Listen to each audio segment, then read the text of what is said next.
Detroit basketball. Let's go! Pistons pull off an amazing win. Huge test yesterday against the Boston Celtics, and they rose to the occasion in a back and forth fantastic game, playoff atmosphere. The crowd was rocking, and so were the Pistons as they take down the Boston Celtics, the number 2 team in the East, 104-103. And now the Pistons are up 5.5 games on Boston and move to 31-10, 18-4 at home. Little Caesars Arena is getting to be just like the Palace was back in the day. It is an electric atmosphere, and I cannot wait to see how it goes as we get closer and closer to those playoffs, and hopefully we'll be the number 1 seed when the time comes. But man, this team is fun to watch. Once again, they find a way to win. Somebody different stepping up every time. This one, Tobias Harris, 25 points. Let's go. And now it's like, he's pretty much always talked about when you talk about the trade deadline, which is coming up February 5th, less than a month away. He's usually always involved in the trade talks. And then you see a game like this, and it's like, man, should we trade him? But then it's like, we probably have to make a move. And games like this are great to increase his trade value. I'll do a lot of trade topic videos and stuff as we get closer. But it's so hard to think of messing with the chemistry of this team. You know, there's obviously people I wouldn't mind. I'll talk about as we get closer.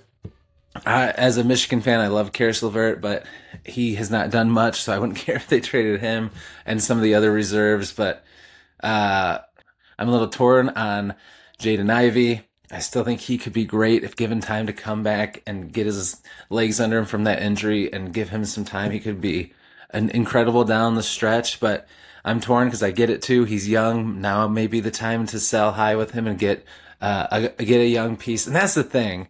I said I'll talk about it more when we get closer, but just side note, if the trade is right, and I trust Langdon and Bickerstaff, love them both. I love what they're doing. I trust them no matter what the move is, but as long as it brings in a young piece that can be a part of this core going forward, then yeah, I don't mind if you trade Ivy, if you trade Tobias Harris, all of that stuff. But if you do that and you get a veteran rental for a year or two, maybe it pushes over the top and we win a title sooner than we thought. But with this core, we're already on our way to being a fixture at the top of the East for a long time to come.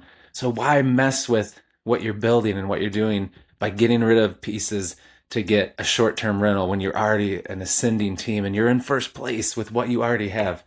But I get it too. I mean, if that happened and they win an NBA championship, I'm not going to be complaining. But it's just crazy to think about. But anyway, let's talk back about the game. Back and forth. What a game.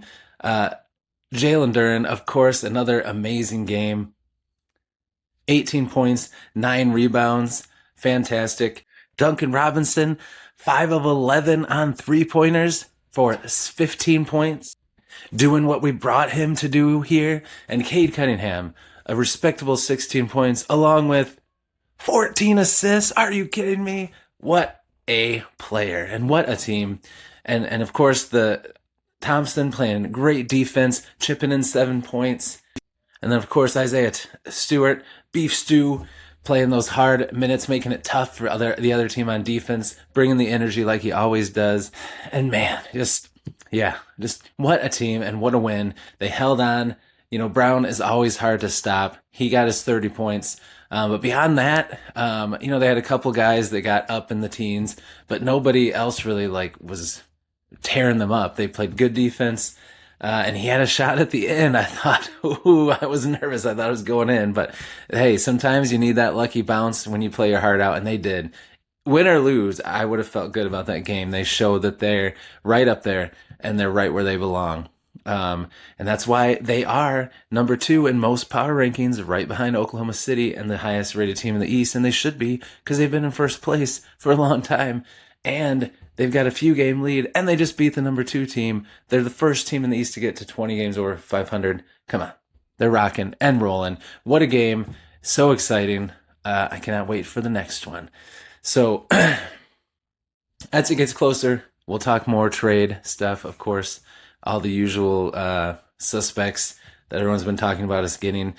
Look for a video soon where I talk about the trade deadline targets and my top players I would love for them to go after, and we'll talk about some hypothetical trades and things like that. But for now, we're just focused on this awesome win for this fantastic team that we're so lucky to watch. Can't wait for the next one. Leave me a comment down below. Let me know what you think about the game, what you think about the trade deadline coming up, who you think they should get, all the things, what you're excited about, what you're loving with this team. Brand new channel here, lifelong Detroit sports fan, trying to get it rolling. So I would love if you would give me a subscribe and a like. It helps the channel grow. You'll know when stuff comes out. And again, if you are a Michigan fan, I have a Michigan sports channel as well that's doing pretty well, taking off. So you can find me over at the Amazing Bluebeard podcast. But that'll wrap it up for this video. Go Pistons. Can't wait for the next one. I'll see you in the next video. And also, if you're curious, if you're a Lions fan and you're curious about Drew Petzing, like we all were, I did a whole deep dive on him yesterday, so go check that out as well. But I'll see you in the next video, and until then, go Pistons.